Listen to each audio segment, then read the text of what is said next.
Hey guys, welcome back to Clownfish TV. This is Kneon. I am here with Geeky Sparkles. Hello. And it looks like the AI apocalypse has been averted.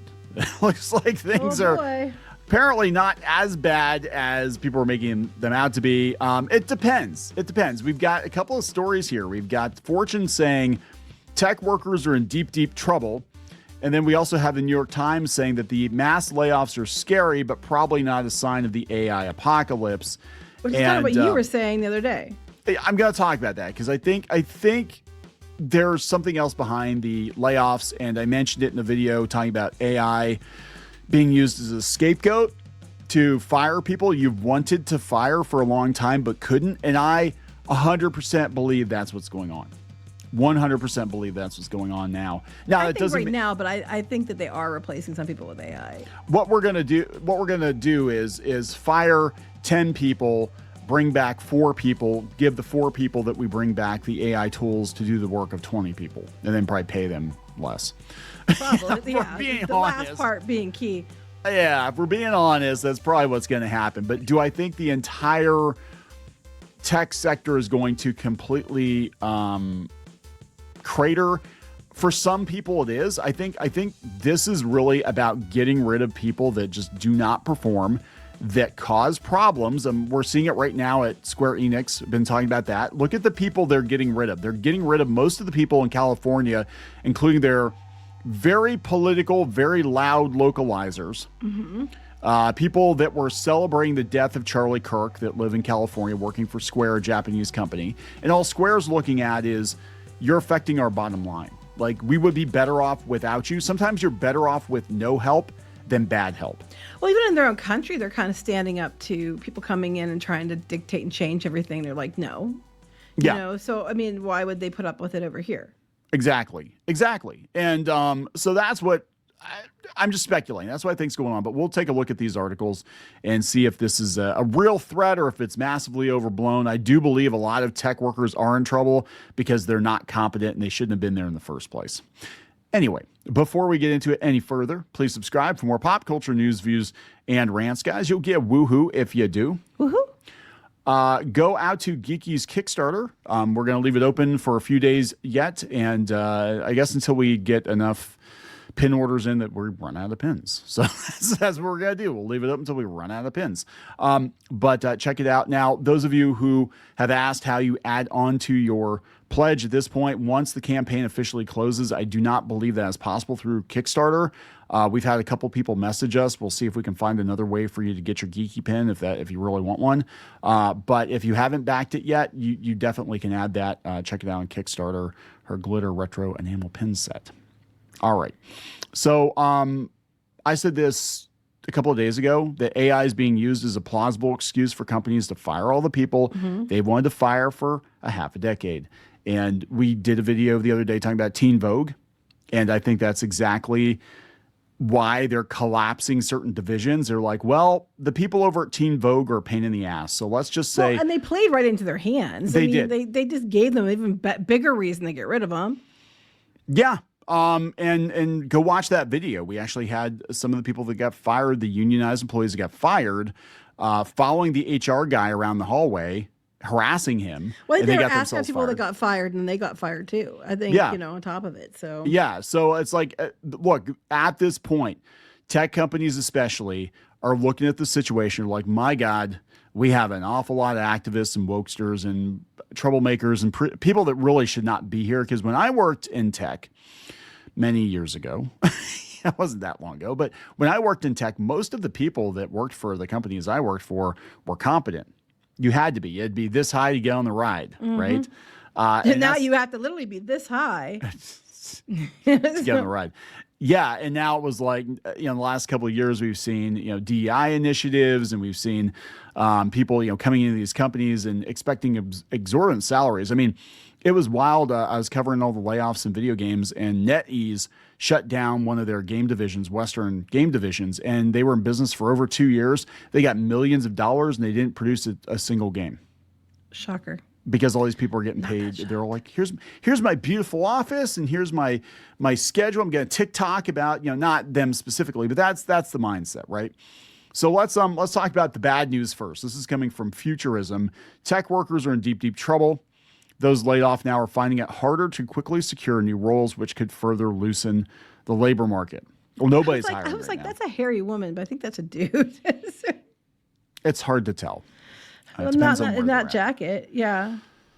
For many years, any American kid eyeing a stable, future-proof job was told to learn to code. Now in 2025, anyone who followed that advice faces a painful reckoning. A decade of booming computer science enrollments has created a massive pileup of graduates entering an abysmal job market.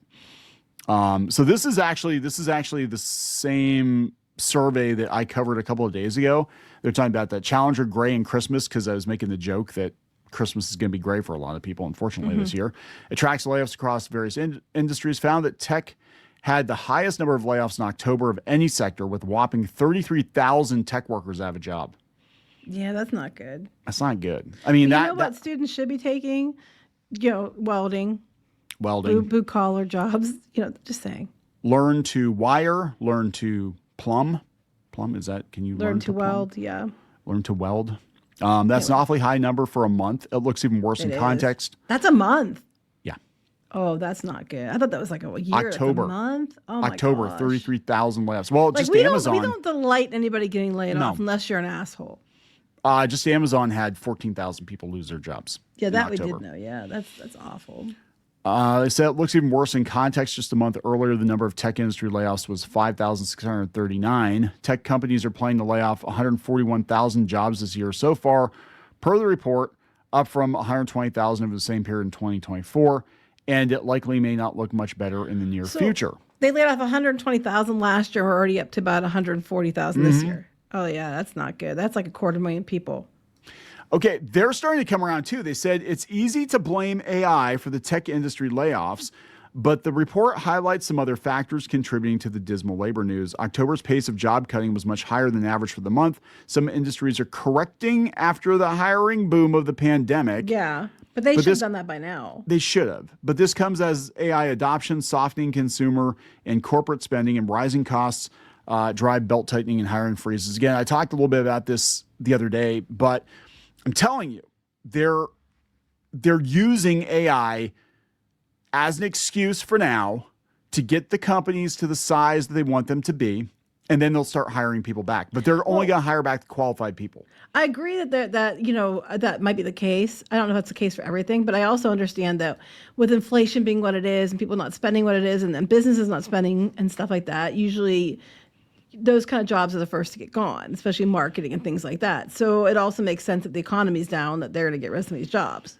Well, this explains kind of what we're seeing too in because YouTube is doing voluntary buyouts and stuff. If you guys have been paying attention, like the ads on YouTube are not great, and I think a lot of these tech companies aren't spending money on marketing like they usually do. You're not seeing all the streaming service ads. You're not seeing. No, the economy's too bad. The economy sucks right now. Like I don't care. People are like, the economy's great, guys. It's gonna be so great. No, it sucks ass. At least last year you only saw it. Last year still wasn't great either, but the other reason you saw it is because everybody was paying for advertising for elections. Yes. This year they don't have that like they did before, like last year, and the economy still sucks. So advertising is the first thing to go usually when there's belt tightening going on, and then it's advertising, and then employees who work in advertising, and then everybody else. Yeah. But no, okay, so this is what I wanted to talk about. They said, meanwhile, there's plenty of reason to doubt that AI is actually capable of replacing thousands of employees, a narrative tech executives have a material interest in maintaining. While some companies like Amazon were surely overbloated following pandemic hiring, AI is mostly failing when used to improve revenue streams, the reason companies execute these layoffs in the first place. I'm telling you, I think some executives did believe that they had magic robots out there that could do all these jobs. Because just imagine if you could just print money, you have those pesky employees you had to deal with, record profits. But they're finding out that AI has its limits, and this is coming from a guy again who uses AI, who likes it overall as a tool. But if I'm being honest, it definitely has limitations. Like it's not. I don't think it should smart. replace people, but that's my opinion. And I think and I don't think you should stop using it just because some people are not keeping up with technology. But I realize what the limitations are of it, and I think that a lot of it's being oversold. I think they're Well, yeah, they selling. have invested how many millions in it, and they're trying to justify their investments, for like Amazon and stuff, especially to their boards and to their shareholders. They can't say, "Yeah, we spent all this money and found out that it can't do as much as we thought it would," because that would look really bad. So they're going to play it up like, "Oh yeah, I can do all this stuff," because they want to make it look like their investments were valid. So case in point, this is a very basic thing. I was trying to do some research on the cost of video games and inflation from the 1990s, because there's always talk about, Grand Theft Auto costing $100, and I'm like, well, there were other games in the 90s that cost $100 then, and this is what they cost now. So I had a list of games that I knew were $100 or over $100 or close to it if adjusted for inflation. And I had a lot of the same price points. This is going through the most recent version of ChatGPT, and it went through the list and it gave me different price. So I had like multiple games at $99.99 adjusted for inflation in the same list, and it had different prices for each one. Yeah. Oh yeah, that would. I'm like, that's sense. basic math, right? Like, if it was $19.95, the game cost $99. What's it cost in 2025? Why does it cost three different? Why did you It adjust? wouldn't. It'd be one Right. set, right? Yeah. So we're seeing that even basic stuff, it's failing at basic math. It's failing at It makes up stuff. basic fact checking. And even Grok. I mean, Grok is supposed to be like way more advanced than ChatGPT. And I'm like, all these AI are doing, to the best of my knowledge, is they are great search engines and information condensers. They can take a lot of information and distill it down, but you still have to watch that, because I had an instance the other day where I'm like, I forget what it was exactly. It was Grok, and I'm like, wait, I know that's not true. Did you try looking at this source here? Oh yes, I stand corrected. This source says that, and this source has been cited by. I'm like, so you're just a fancy search engine. That's all you are. That's what you've been saying for a while now. Yeah. But it makes sense that they're using, because you have all these people that have embedded themselves like ticks. How are you gonna get rid of them? Yes. We're downsizing. Well, you could just say you're downsizing though, but you could, but it's a lot easier for the public to swallow. Like, oh, guys, not really. That makes them matter. AI's here, and it's your investors. They'd rather spit than swallow that one. Your investors, guys, we're using AI. Look, we're hip to the new technology, and I'm like, yeah. Before that was NFTs. You don't hear anything about those, right? I mean, I'm just saying. Before that was crypto, and yeah, it's still around, but you don't hear much about it now compared to 5 years ago. Mm-hmm. I'm just saying, and I do not believe. I want to be very clear. I do not believe AI is a fad. I do believe it is a powerful tool. But the more I work with it, the more I'm like, you need to have a competent human who can get the most out of it. And again, it's an information condenser. It's an assistant. It's not a replacement. It's not to a place where it can replace people. Yeah. Not yet. It's and I think probably decades away from that. I think the reason they're because they could just say they're downsizing and argue pandemic and all this other crap, and that would be a valid enough argument. I think the only reason that if they do argue it's because of AI or whatever, which most places aren't even saying that, it's because they're just trying to make the investors think that they're going to be doing all this really cool stuff with AI, because then their shares will go up, when in reality they're not doing that. Like, oh, this is, they're like, oh, this is great. You're firing a bunch of people and you're using the latest technology, record profits. Cool, guys. Let's buy more stock. Buy more stock. Yeah. And exactly. And that's what always happens. happens. I don't know. I mean, that's what your theory is. It's possible. I think they can use it for some things, and they are replacing people for some things. But I do think that they're using any means necessary and a downturn in the economy as a reason to get rid of problematic people. I think that universally we can agree upon. Yeah. So this is coming from the New York Times. And of course, they're being replaced with AI too. But the AI apocalypse is probably not here just yet. They said, while the technology may have played an indirect role in some of the downsizing, experts say the transition to an AI-powered workplace most likely won't entail large-scale layoffs in which employers dump humans in favor of machines. Rather, the transition is likely to be more gradual, in many cases occurring as new companies built to exploit AI take market share from more established companies that are slower to embrace it. Widespread adoption is going to happen at the new firm, said Matt Dermier, an economist at MIT. It's always, this guy coming from MIT, it's always the case that the smaller the production process, the more the process is easier to change. And they're like, yeah, these large established companies are trying to do it. But they said, yeah, it's just chatbots producing drafts of memos and reports. We think at some point AI tools will allow us to enhance productivity at some point, and we're going to need less labor at some point. Here, instead, the companies appear to be making the cuts partly to hold their overall profit margin steady while they spend tens of billions of dollars on AI infrastructure like data centers. Cutting back on employees is a way to convince shareholders the companies are investing in a responsible manner. So we had to choose between you or the data centers because we're afraid of being left behind. So we'll fire a bunch of you, build the data centers. Then we'll be like, oopsie doopsie, the AI can't do all the work that the humans did. Call some of them back. But only the good ones. The data centers, what makes me mad about data centers too is one, the impact environmentally, but two, the fact that it is driving up people's electric bills because for whatever reason they expect the consumers, people that have their own homes and stuff, to pay for their electricity for their damn data centers. Why is that? That would be the company's job. Yes. Here it is. Okay, they're not saying what we're saying. What I'm telling you is they hired a bunch of unqualified wokesters to work for these tech companies. And tech is infested with them now. It used to be they had DEI mandates and stuff too. DEI mandates, all the companies being based out of California, all stuff. We talked about Kickstarter before. I don't even know. I've been looking into it because because we're using Kickstarter now. I kind of have a vested interest. I'm like, what's going on with, the strike or whatever.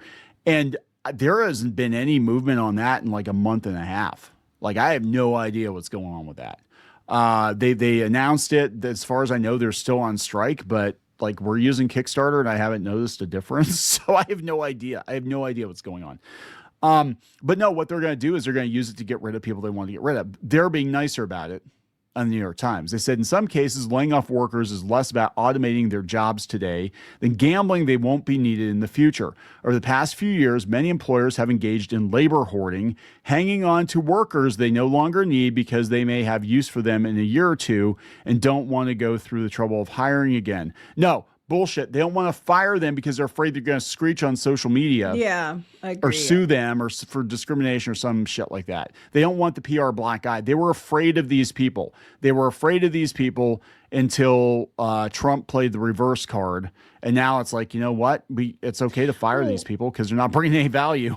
I mean, there's a lot of people that are coming out. They just said one paragraph, all the people coming out from schools and not having jobs because, or not necessarily in here, but other articles, coming out of school with no jobs and being highly qualified but not being able to get a job.